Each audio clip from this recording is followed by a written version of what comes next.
పులిమడుగులో ఆడింది కలమడుగులో, పాడింది పాలమడుగులు. నా గురించి ఏమనుకుంటున్నారు మీరు?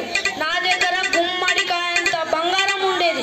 ఆఫ్టర్ ఆల్ అది కుక్క ముట్టింది అని దాన్ని విసిరి పారేసా.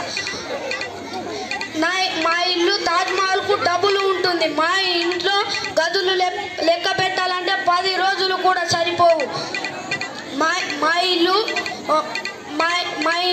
మా ఇంట్లో పనిచేసే నౌకలే 1000 మంది. హే షైల్మెన్ నో అల్లరి. నా టిఫిన్ తిరుపతిలో, భోజనం బెంగుళూరులో, ఉపాహారం ఉడిపిలో. నేను నిద్రపోయేది ముంబైలో, లేచేది జపాన్లో. నేను నా చిన్నతనంలోనే హిమాలయ పర్వతాలని 6 సార్లు ఎక్కా, 7 సార్లు దిగా. మా ఊరిలో ఒకసారి క్రికెట్ ఆడినప్పుడు 6 కొడితే ఆ బాల్ వెళ్ళి ఆదిలాబాద్లో పడింది. ఆ బాల్ ఇంతవరకు ఎవ్వరికి దొరకలా.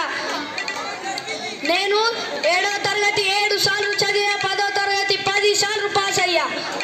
ఏ షైల్మెన్ నో అల్లరి. నాకు క్షణం కూడా తీరిక లేదు. ముంబైలో బట్టర్ ఫ్యాక్టరీ, దుబాయ్లో దూది ఫ్యాక్టరీ, బిహార్లో బొగ్గుల ఫ్యాక్టరీ, హైదరాబాద్లో బంగారం ఫ్యాక్టరీ. హే షైల్మెన్ నో అల్లరి. చిరంజీవి, ప్రభాస్, అల్లు అర్జున్ మెగాస్టార్ వీళ్ళందరికీ నేనంటే ఒక్కటే వలుపు.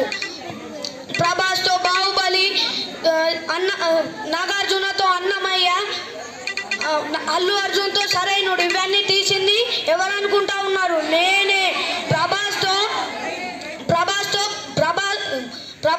బాహుబలి మూవీలో రాజమౌళి ముందు నన్నే హీరోగా చేయాలనుకున్నాడు, కానీ నా బాడీ చూశారు